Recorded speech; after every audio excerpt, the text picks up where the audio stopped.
18, verso de número 1 a 14. Diz assim a palavra do Senhor. Tendo terminado de orar, Jesus saiu com seus discípulos e atravessou o vale do Cedron. Do outro lado havia um olival, onde entrou com eles. Ora, Judas, o traidor, conhecia aquele lugar, porque Jesus muitas vezes se reunira ali com seus discípulos. Então Judas foi para o olival, levando consigo um destacamento de soldados e alguns guardas, enviados pelos chefes dos sacerdotes e fariseus, levando tochas, lanternas e armas. Jesus, sabendo tudo o que ia acontecer, saiu e lhes perguntou: a quem vocês estão procurando? Jesus de Nazaré, responderam eles. Sou eu, disse Jesus. Judas, o traidor, estava com eles. Quando Jesus disse, sou eu, eles recuaram e caíram por terra. Novamente lhes perguntou, a quem procuram? Eles lhe disseram, a Jesus de Nazaré. Respondeu Jesus, já disse a vocês que sou eu. Se vocês estão me procurando, deixem ir embora estes homens. Isso aconteceu para que se cumprissem as palavras que ele dissera, não perdi nenhum dos que me deste. Simão Pedro, que trazia uma espada, atirou-a e feriu o servo do sumo sacerdote, decepando-lhe a orelha direita. O nome daquele servo era Malco. Jesus, porém, ordenou a Pedro, guarde a espada. Acaso não haverei de beber o cálice que o Pai me deu? Assim, o destacamento de soldados com seu comandante e os guardas dos judeus prenderam Jesus, amarraram-no e o levaram primeiramente a Anás, que era sogro de Caifás, o sumo sacerdote naquele ano.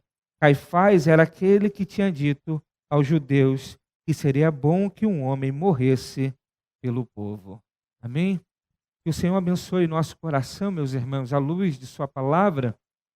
Queridos, nós olhamos aqui Cristo dando passos em direção à cruz. Chegou o momento, e Cristo sabia disso, e nada poderia impedi-lo de chegar ao desfecho final, de chegar aonde ele deveria chegar, a cumprir o propósito do Pai de morrer em nosso lugar na cruz. Nada poderia parar Jesus. Jesus não é, por exemplo, como um maratonista que sai para correr e de repente está próximo de alcançar o pódio e por alguma razão ele é impedido de chegar em primeiro lugar. Vocês lembram o caso, por exemplo, do Vanderlei Cordeiro de Lima, que nas Olimpíadas de Atenas, no ano de 2004, estava vencendo a maratona, a corrida, já com muita diferença, que ele conseguiu colocar à frente daqueles que estavam competindo com ele. Mas, de repente, lá por volta do quilômetro 35, ele é impedido de continuar correndo. Um homem invade, um padre irlandês invade o local da corrida e tenta, então, agarrar Vanderlei, que é prontamente ajudado por um grego, e ele consegue desvencilhar ali daquele padre e continua a corrida, mas aquele momento ali foi suficiente para fazer com que ele perdesse a concentração, para que ele perdesse o ritmo da sua corrida, para que ele pudesse então ser ultrapassado. E por muito pouco ele não perdeu o pódio. Estava muito próximo de ganhar a medalha de ouro, mas subiu ao pódio em terceiro lugar, ganhando a medalha de bronze. Nós somos assim. Muitas vezes começamos os nossos propósitos, as nossas corridas, mas por alguma razão nós somos impedidos a continuar. Mas Cristo jamais, nada poderia parar Jesus, nada poderia fazer com que Cristo diminuísse os seus passos, nada poderia tirar a concentração de Cristo. Ele veio para obedecer o Pai até a morte, e morte de cruz. E assim ele fez. Nesse texto aqui de João capítulo 18, nós podemos destacar 4 atitudes de Cristo. Cristo demonstra de forma brilhante, em primeiro lugar, a coragem. Nós vemos do verso 1 ao verso 4 a coragem de Cristo. O texto diz que Jesus vai ao mesmo lugar que ele sempre foi muitas vezes. O verso 2 diz assim: ora, Judas, o traidor, conhecia aquele lugar, porque Jesus muitas vezes se reunira ali com seus discípulos. Então Judas foi para o olival, levando consigo um destacamento de soldados e alguns guardas enviados pelos chefes dos sacerdotes e fariseus, levando tochas, lanternas e armas. Veja que Jesus ele se despede dos seus discípulos no cenáculo, no momento que ele encerra seu ministério particular com seus discípulos, e ele vai para o Getsêmani para estar a sós em oração com o Pai. E Cristo faz esse caminho porque ele sabia que Judas já tinha saído para traí-lo, mas Cristo não muda a sua rota. Cristo não se esconde, porque ele sabia que havia chegado a hora. Ele vai exatamente para o lugar que Judas sabia que ele estaria, para que então ele pudesse ser preso e caminhar então em direção à cruz. Isso demonstra a coragem de Cristo. Cristo ele não fugiu, Cristo não se escondeu, mas ele sabia exatamente o propósito que o Pai tinha para a sua vida e ele foi até o fim. Isso, meus irmãos, nos ensina a ter coragem diante dos momentos mais agudos de nossa vida. Diante dos grandes problemas, temos que ter coragem para enfrentar de frente as dificuldades. Cristo nos mostra como nós devemos ter coragem, porque ele foi extremamente corajoso. Nós devemos ter coragem para encarar os momentos mais agudos da nossa vida. Haverá momentos da nossa vida que nós devemos encarar de frente. As dificuldades serão maiores do que nós, mas o passo que nós devemos dar é de em frente, de confronto, de enfrentamento às dificuldades. Isso nos ensina a assumir as responsabilidades. Por quê? Porque há situações específicas que todos nós precisaremos passar e que não é para nenhum outro estar no nosso lugar, porque Deus nos prepara, nos separa e nos vocaciona para isso. O que nós precisamos é ter coragem. Precisamos entender que a nossa vida não é um pacote de acidentes, assim como não foi a vida de Jesus.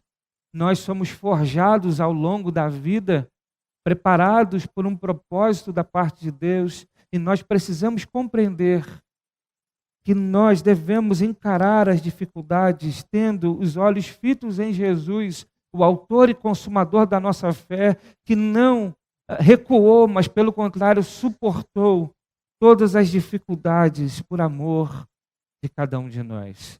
Cristo mostra para nós a sua coragem, e isso deve estimular os nossos corações a também ser corajosos para enfrentar a vida, buscando glorificar a Deus, buscando honrar a Deus, buscando testemunhar e demonstrar a fé que nós temos. Muito bem, o texto mostra então a coragem de Cristo de ir para o Monte das Oliveiras, mesmo sabendo que ali Judas iria encontrá-lo. Mas ainda a gente observa que o texto mostra o poder de Cristo. Do verso 4 ao verso 6, a Bíblia diz assim: Jesus, sabendo tudo que lhe ia acontecer, saiu e lhes perguntou: a quem vocês estão procurando? A Jesus de Nazaré, responderam eles. Sou eu, disse Jesus. Judas, o traidor, estava com eles. Quando Jesus disse, sou eu, eles recuaram e caíram por terra. Novamente, lhes perguntou, a quem procuram? Olha que interessante aqui, meus irmãos. João demonstra de forma clara na sua narrativa que Jesus não era a vítima de Judas. Esse ponto é importante. Não era a vítima do sistema religioso, não era a vítima do Império Romano, mas ele tinha todo o controle de todas as coisas, inclusive o controle deste momento em que ele seria preso. O texto diz que ele se antecipa.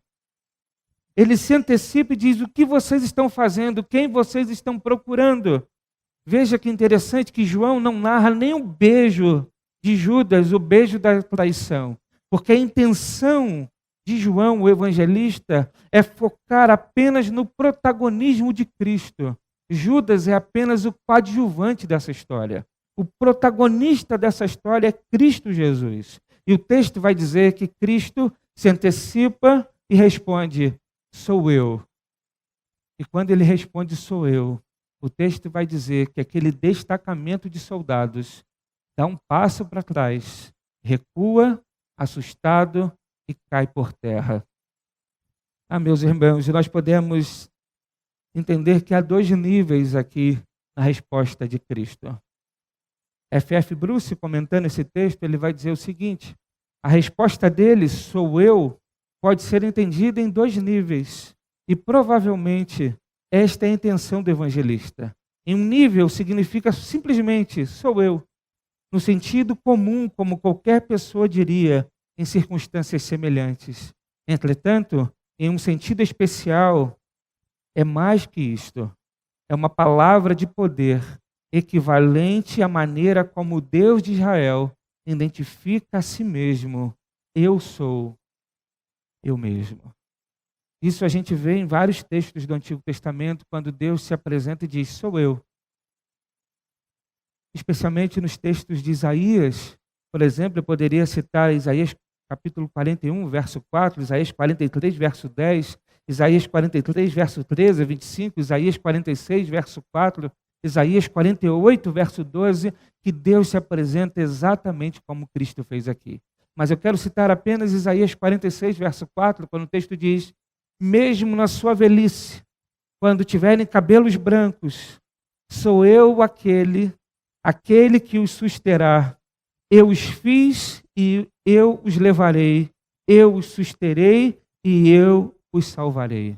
Assim diz o Senhor, sou eu mesmo. Cristo então demonstra a sua divindade quando ele usa essas palavras. E essa demonstração é tão clara na atitude dos soldados, daquele destacamento que dá um passo para trás e cai por terra. O Deus homem acaba de provar aqui a sua divindade, e não apenas isso, que ele só poderia ser preso se ele mesmo se entregasse. A voz que criou o universo, acalmou o mar e ressuscitou mortos, poderia matá-los com poucas sílabas, mas o Senhor estava ali para se entregar e não usaria seu poder para seu proveito próprio.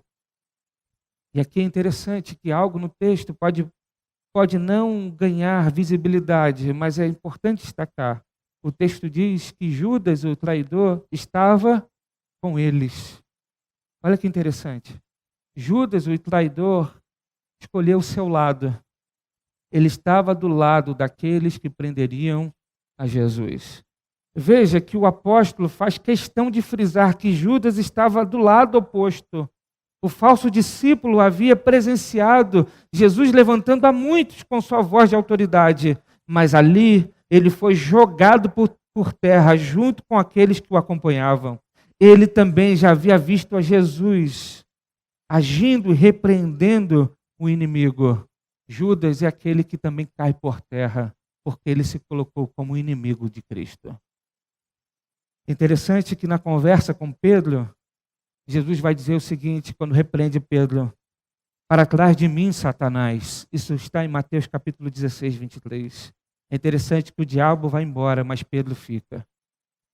No Getsêmani, porém, o Iscariotes permaneceu do diabo. Este continuaria lhe sendo útil até a morte.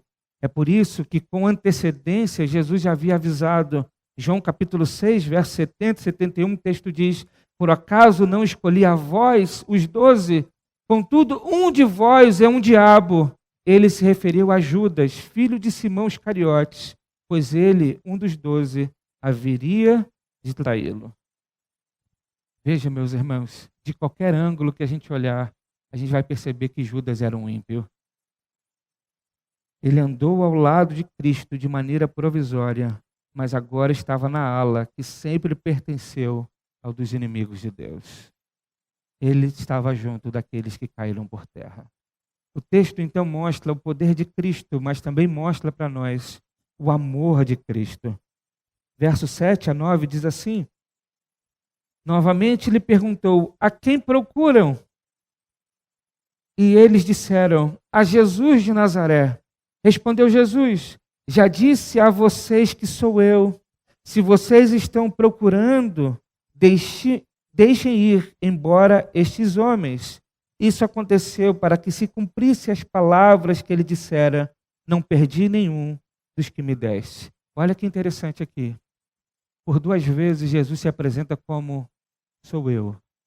A primeira, ele faz separação dos inimigos, porque os inimigos caem por terra. E a segunda, ele demonstra o amor e a proteção pelos seus discípulos. Por 2 vezes ele diz: sou eu. Vocês estão me procurando? Sou eu. A primeira, os inimigos caem. A segunda, ele demonstra o amor e a proteção para com seus discípulos, ao ponto dele dizer: deixe esses homens em paz. Sou eu que vocês querem. Podem me levar. Isso demonstra claramente, segundo o evangelista, isso comprova e mostra o amor de Cristo. O amor de Cristo é evidenciado ao ponto dele não perder nenhum daqueles que o Pai havia entregue a ele. Ele guardou, ele protegeu até o fim. Isso demonstra o amor de Cristo. Se nós quisermos trazer isso para as nossas vidas hoje, aqueles que estão em Cristo estão guardados pelo Senhor, no poder e no amor de Jesus. Mas aqueles que não estão em Cristo são opositores, não estão guardados, mas estão caídos. A grande questão que nós devemos refletir é: nós estamos ao lado de Cristo ou nós estamos em Cristo? Porque ele estar ao lado de Cristo, até Judas Iscariotes estava. Mas só aqueles que estão em Cristo recebem o amor, o cuidado e a proteção. Muito bem, o texto ainda vai evidenciar a obediência de Cristo. O verso 10 a 11 diz assim: Simão que trazia uma espada, tirou-a e feriu o servo do sumo sacerdote, decepando-lhe a orelha direita. O nome daquele servo era Malco. Jesus, porém, ordenou a Pedro: guarde a espada. Acaso não haverei de beber o cálice que o Pai nos deu? Veja, meus irmãos, Pedro aqui tira a espada numa tentativa de proteger a Cristo. Pedro se considera um defensor de Cristo. Pensou ter condições de livrá-lo das mãos dos soldados. Jesus teve de lembrá-los que não era Roma, nem o sinédrio judaico que estava orquestrando a sua morte. O propósito de seu sacrifício procedia de outra fonte. E Jesus vai revelar aqui. Ele diz: guarde a espada. Acaso não haverei de beber o cálice que o Pai me deu? Cristo está indo para a prisão e para morrer na cruz, porque esse era o cálice que ele deveria beber. Esse cálice era do Pai. Cristo mostra que a sua perfeita obediência, ele vai até a morte, e morte de cruz. E aí o texto vai dizer que o destacamento dos soldados, então, prendem a Jesus. Veja, o verso 12 ao versículo 14. Assim, o destacamento de soldados, com o seu comandante, os guardas dos judeus, prenderam Jesus, amarraram-no e o levaram primeiramente a Anás, que era sogro de Caifás, o sumo sacerdote naquele ano. Caifás era quem tinha dito aos judeus que seria bom que um homem morresse pelo povo. E aqui há um registro curioso. Jesus é amarrado e ele é levado a Caifás, Anás, que era sogro de Caifás. E João vai destacar que foi Caifás que disse: é necessário que ele morra, é necessário que um homem morresse pelo povo. Caifás aqui, meus irmãos, demonstra claramente a vontade de Deus. Embora fosse ímpio, as suas palavras são verdadeiras. Era necessário que um homem morresse por seu povo. Era necessário que alguém morresse no lugar do seu povo. Nas palavras de Caifás, nós enxergamos a expiação. Cristo toma o nosso lugar na cruz. Ele morre por seu povo. era necessário que ele morresse em nosso lugar. É interessante, meus irmãos, que nesse julgamento aqui forjado, nesse julgamento aqui que Jesus passa, e agora, diante de Caifás, mas depois ele vai ser levado também a ser julgado pelo Império Romano, nós vemos sérios problemas no julgamento de Cristo. E eu quero mostrar alguns, para que os irmãos tenham a consciência de como foi injusto o que aconteceu com Cristo. Veja, o primeiro problema é que o sumo sacerdote naquele ano era Caifás e não seu sogro. Anás havia sido deposto do cargo de sumo sacerdote pelo Império Romano. Isso o inviabilizava tomar qualquer decisão. Além disso, o Sinédrio não poderia se reunir à noite. A pena de morte não pode ser declarada no dia do julgamento. Foram usadas falsas evidências e falsos testemunhos. Jesus foi esbofeteado por guardas durante o julgamento. E era ilegal o Sinédrio reunir-se para um processo capital na véspera de um sábado, o dia de festa. Veja que há muitos detalhes que demonstram que o julgamento de Jesus começou num erro jurídico, mas tudo estava debaixo do propósito de Deus. Os erros humanos não podem parar a soberania divina. O cordeiro tinha de ser imolado. Ele mesmo sabia disso. Nada pararia a história da redenção. Até o ímpio, sumo sacerdote de plantão, foi usado pela mão da providência para colaborar com a consumação dos planos eternos. Nada poderia parar aquele momento. É interessante que erros assim de julgamentos podem cancelar processos. A gente tem visto isso. Abrir parênteses, uma certa vez, eu havia sido convidado para pastorear uma igreja no Rio de Janeiro. Estava na minha igreja em Parque Alvorada, em Nova Iguaçu, pastoreando, e fui convidado para assumir uma igreja em Araruama, Rio de Janeiro, próximo de uma cidade onde eu fiz meu seminário, próximo de uma cidade onde eu fui ovelha de uma igreja onde fiz meu seminário, em Guaba Grande. E aí, fui lá, preguei, a igreja me recebeu muito bem, a igreja me convidou para ser pastor deles, e eu disse para eles que eu ia orar, ia pensar nisso. E comecei a orar, e pedi alguns sinais de Deus, para entender se era da vontade de Deus que eu deixasse a minha igreja para assumir a igreja em Araruama. E um dos sinais que eu pedi a Deus foi, naquela semana, tinha uma reunião para eleger a diretoria da ordem dos pastores daquela localidade. E eu era um pastor muito jovem na época, e tinha pouca ou nenhuma influência dentro dessas políticas denominacionais que há para escolhas de cargos, enfim, que acontece em todo lugar. Onde tem eleição, tem política, não tem jeito. E aí, então me dirigi para a igreja onde teria a eleição, e no caminho disse para Carla: hoje nós vamos saber se nós vamos sair de Parque Alvorada e ir para Araruama ou não. Aí ela disse: mas por quê? Porque eu disse para Deus que se eu for eleito para algum cargo, seja ele qual for, eu vou entender de Deus que não é para mim sair desse lugar. E aí fui. Cheguei lá na eleição, e a eleição acontecia por indicações, né? Os pastores levantavam, indicavam nomes, e eu fiquei sentadinho na minha. E aí indicaram o presidente, indicaram o vice-presidente, indicaram os secretários, indicaram os tesoureiros, indicaram toda a diretoria, e eu fiquei na minha, e eu não fui indicado. E aí eu bati na perna da Carla assim e disse: nós vamos para Araruama. E aí foi feita a eleição. Elegeram a presidente, diretoria e tal. Aí de repente um pastor mais idoso se levantou e disse: tem alguma coisa errada nesse processo. E ele levantou argumento de estatuto, de não sei o quê, pronto, anulou a eleição. Aí quando anulou a eleição, foram fazer uma nova eleição. Me indicaram para ser presidente da ordem. E eu fui o mais votado. E aí eu bati na perna da Carla e disse: a gente não vai mais embora. Porque Deus é soberano naquilo que Ele faz. E nós não temos como parar aquilo que Deus vai fazer em nossas vidas.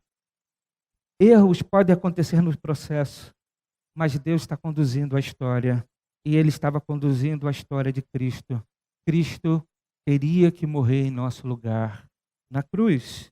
As palavras de Caifás aqui mostram como Deus pode usar quem Ele deseja para dizer a verdade. A gente pode aqui destacar duas verdades nessa fala de Caifás.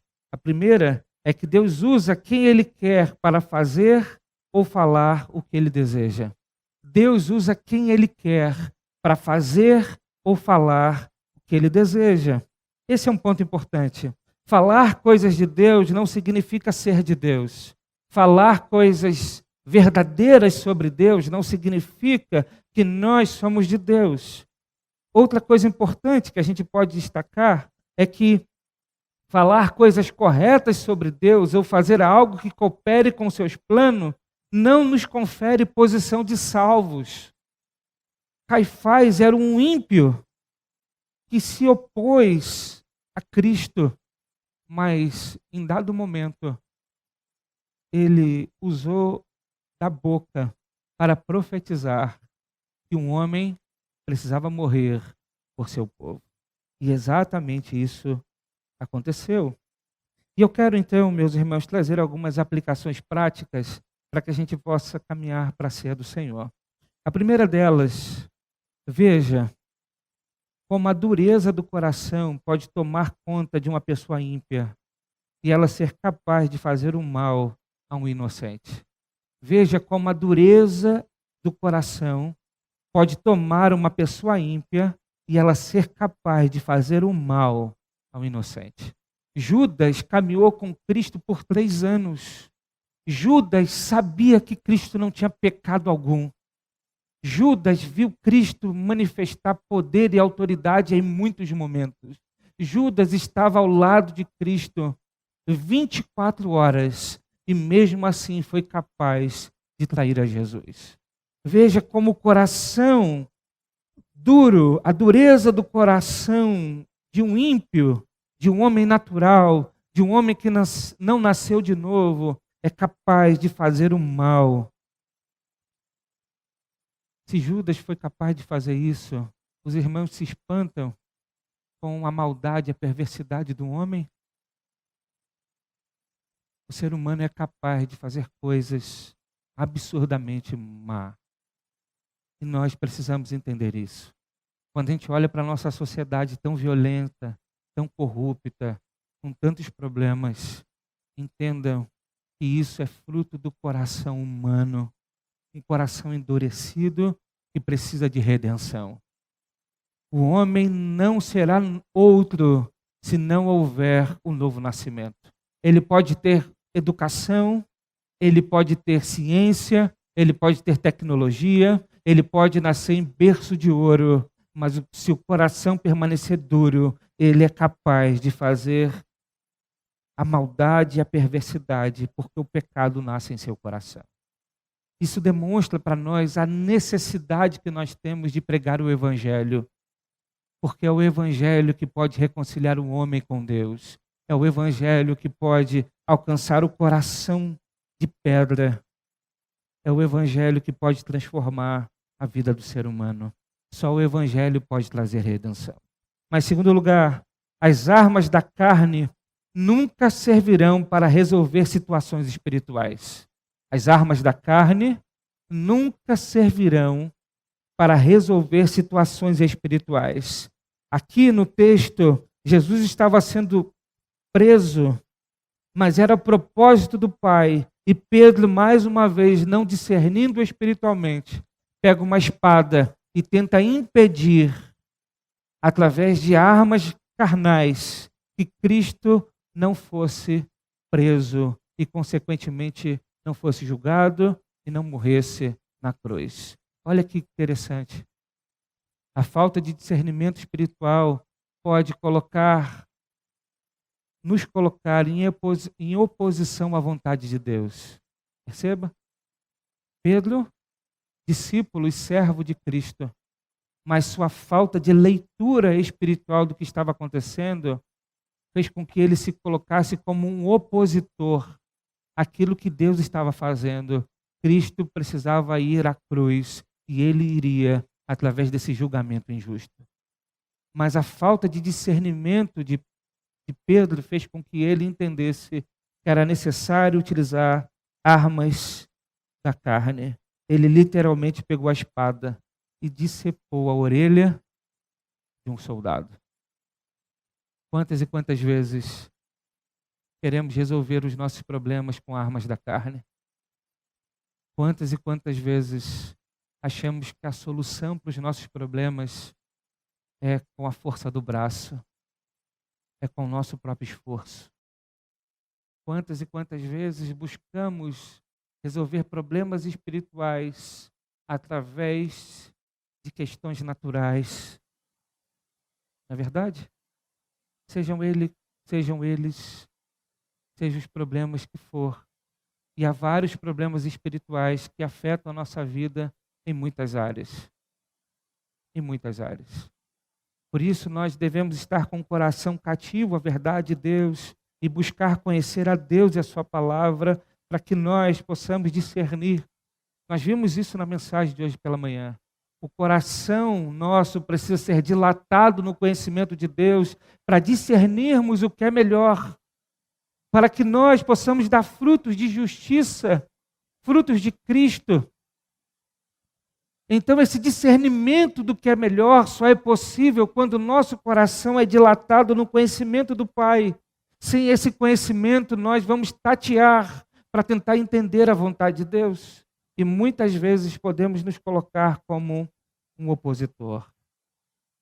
Nós vimos hoje pela manhã que inclusive os problemas emocionais podem ser afetados por problemas espirituais. E nós precisamos entender que problemas espirituais precisam ser resolvidos espiritualmente. Se nós não compreendermos essa verdade, nós iremos tatear ou, por muitas vezes, resolver superficialmente os nossos problemas. Muitas pessoas sentem vazios nos seus corações e tentam resolver esse problema colocando outras coisas dentro que não Deus. Não é verdade? Quantas vezes nos sentimos vazios e nos preenchemos com entretenimento? Quantas vezes nos sentimos vazios e nos preenchemos com relacionamentos? Quantas vezes nos sentimos vazios e queremos mudar a nossa vida, o nosso cenário, para que faça sentido? Quantas vezes nos sentimos vazios e achamos que o problema é um emprego? Quantas vezes nos sentimos vazios e achamos que o problema é o patrão? Quantas vezes nos sentimos vazios e achamos que o problema é a esposa? Quantas vezes isso acontece com cada um de nós? E o que a gente faz para resolver esse vazio do nosso coração? Muitas vezes utilizamos de armas da carne. Porque as armas da carne, elas são mais fáceis. Elas estão acessíveis. Elas trazem uma solução rápida, mas é momentânea e passageira. Por isso a gente precisa o tempo todo alimentar esse coração vazio, de alguma coisa. A gente precisa estar em movimento o tempo todo. Mas quando a gente compreende que há uma fonte a jorrar para a vida eterna dentro de nós, chamada Espírito Santo, é Ele que nós devemos buscar para resolver as mazelas dos nossos corações. E quanto mais buscamos a Deus, quanto mais nos enchemos do Espírito Santo, quanto mais dilatamos o nosso coração para conhecer a palavra de Deus, mais plenitude, mais alegria, mais convicção, mais certeza nós teremos, porque saberemos aquilo que Deus quer de nós. Muito bem. Ainda, em terceiro lugar, não basta estar perto de Cristo, é necessário estar em Cristo. Judas não era aliado, mas um espião das trevas. Seu contato sempre foi, com a religião falsa. Saiu da mesa iluminada do cenáculo para o banquete trevoso dos fariseus. Abandonou a companhia da piedade para se afundar no lucro da impiedade. Nunca seria templo do Espírito Santo, pois era a sinagoga de Satanás. Nunca Judas foi e seria templo do Espírito Santo, porque ele era a sinagoga de Satanás. Ele largou aquele que é piedoso para se juntar a homens maus, porque ele estava perto de Cristo, mas nunca esteve em Cristo Jesus. A grande pergunta que precisamos fazer no nosso coração e sempre avaliar o nosso coração é: será que o nosso coração está em Cristo? Será que a nossa vida está em Cristo? Ou apenas estamos perto de Cristo? Nós gostamos de Jesus. Nós gostamos do Evangelho. Fazer culto é bom. Orar é uma maravilha, traz paz para o Espírito. Olha como é bom ler a Bíblia em casa. Olha que interessante quando a gente vai para a igreja e está na companhia dos irmãos. Isso tudo é muito bom. Mas a pergunta que a gente precisa fazer ao nosso coração é: será que nós estamos em Cristo? Será que nós estamos em Cristo? Porque estar ao lado de Cristo, até Judas esteve. E no final, ele se tornou o grande traidor. Isso acontece sempre quando aqueles que caminham com Jesus começam uma vida com Jesus, olham o poder de Jesus, olham o que Jesus faz, em dado momento está na comunhão, mas de uma hora para outra eles decidem trocar de lado.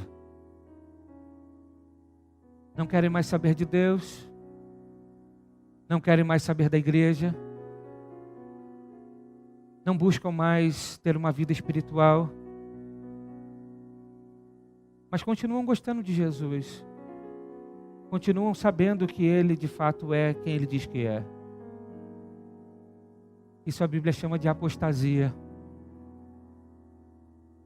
Aqueles que nunca foram, mas sabem que Ele verdadeiramente é quem Ele diz que é. Esteve no nosso meio, mas nunca foi um dos nossos. A grande questão é não olhar para o coração do nosso irmão, mas olhar para dentro do nosso próprio coração. Será que nós estamos em Cristo? Será que nós estamos dispostos a ir até o fim? Será que nós estamos dispostos a seguir até o fim?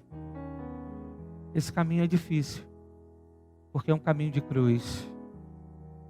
É um caminho de negação de si mesmo. É de morte e morte de cruz. Quando a Bíblia diz que nós devemos estar em Cristo, é exatamente isso. É estar em Cristo em sua morte, para viver uma vida nova. É morrer em Cristo e para Cristo. Ou melhor, é morrer em Cristo e para nós mesmos, para viver a vida nova que Cristo tem para nós. Mas quantos de nós resistem a essa vida nova? Porque não queremos morrer de fato. Matamos uma coisa aqui, outra ali, criamos uma carapuça, uma imagem, e está muito bem, e nos acomodamos com isso. Mas você sabe que tem coisas no teu coração que precisa ser mortificado. E esse é o caminho da cruz. Tem muita coisa no meu coração e no seu coração que precisa ser mortificado. E para ser mortificado, nós precisamos compreender que devemos negar a nós mesmos e caminhar na cruz. Esse é um processo constante em nossa vida. E nós não podemos nos acomodar. Achar que chegamos em um patamar suficiente. Quanto mais caminhamos com Deus, mais enxergaremos as poeiras do pecado. É aquela história de abrir a janela e quando entra o raio de luz, as poeiras são vistas no ar. Quanto mais estivermos para Deus, mais o Espírito Santo vai demonstrar áreas em nossa vida que precisam ser mortificadas. A questão é, o Espírito Santo está dizendo isso para você? Ele está mostrando para você que tem área que você precisa mortificar, que você precisa vencer, sabe, o orgulho, a imoralidade, a ganância, a prepotência, a vaidade, o egoísmo. Sabe essas coisas? Elas estão aí dentro. Elas estão aqui dentro. E precisam ser mortificadas. E nós sabemos que estamos em Cristo quando de fato há uma disposição em nós de fazer morrer essas coisas, de querer viver para Ele e por Ele. Nós não seremos perfeitos, mas estamos no caminho daquele que é perfeito. Nós não deixaremos de ser pecadores, mas estamos olhando para aquele que não tem pecado algum. Nós sabemos que não é por nós que seremos salvos, mas estamos correndo em direção daquele que nos salva. É isso que nós devemos avaliar no fundo. E é isso que nós fazemos todos os meses quando sentamos à mesa para ceiar. É olhar para dentro do coração, para saber se Ele está aqui. Porque, e aí em último lugar, se você é um verdadeiro discípulo, prossiga. Nosso Cristo não abandonou o trajeto da cruz e não podemos também abandonar o trajeto da cruz. Os atletas mais fortes podem ser parados por dores, contusões e até homens que invadem pistas de maratonas. Mas o nosso Senhor é imparável. É imparável. Ele não parou no caminho da cruz. E é certo que não nos deixará no caminho. Ele nos conduzirá à glória. Ele não nos deixará à deriva no barco da fé. Ele é o nosso capitão. Nas palavras de Judas, irmão de Jesus, Ele é poderoso para vos impedir de tropeçar e para vos apresentar imaculados e com grande júbilo diante da sua glória. Meus irmãos, no Getsemane, Pedro usou sua espada para tentar defender a Jesus. O resultado foi que ele sangrou o soldado. Mas à frente, depois de restaurado pelo Senhor, Pedro aprendeu a usar outra espada, a palavra de Deus. Como diz o autor dos Hebreus, a palavra de Deus é viva e eficaz, mais cortante que qualquer espada de 2 gumes, penetra até o ponto de dividir a alma e espírito, juntas e medulas. Ele entendeu que não era ele a defesa de Cristo, mas que Cristo era a sua defesa. Pedro não parou porque seu Cristo não parou de amá-lo. João nos informa que o amor do Senhor por seus discípulos não acaba quando eles erram.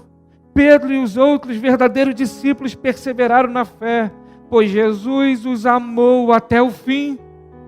É isso que começa a cena que João começa a registrar para nós e que termina nesse texto. Em João capítulo 13, versículo 1 diz: e Ele nos amou e nos amou até o fim. Pedro prosseguiu porque Cristo o amava. E assim nós prosseguiremos porque o amor de Cristo está sobre nós e está em nós. Ele nos apresentará diante do Senhor de forma imaculada, porque Cristo é imparável e seu amor por nós também. Ele jamais deixará de amar a sua igreja. Isso é algo que traz consolo.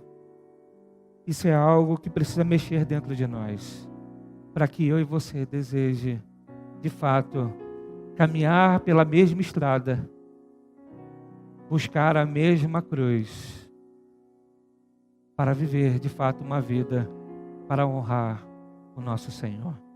Que Deus nos abençoe.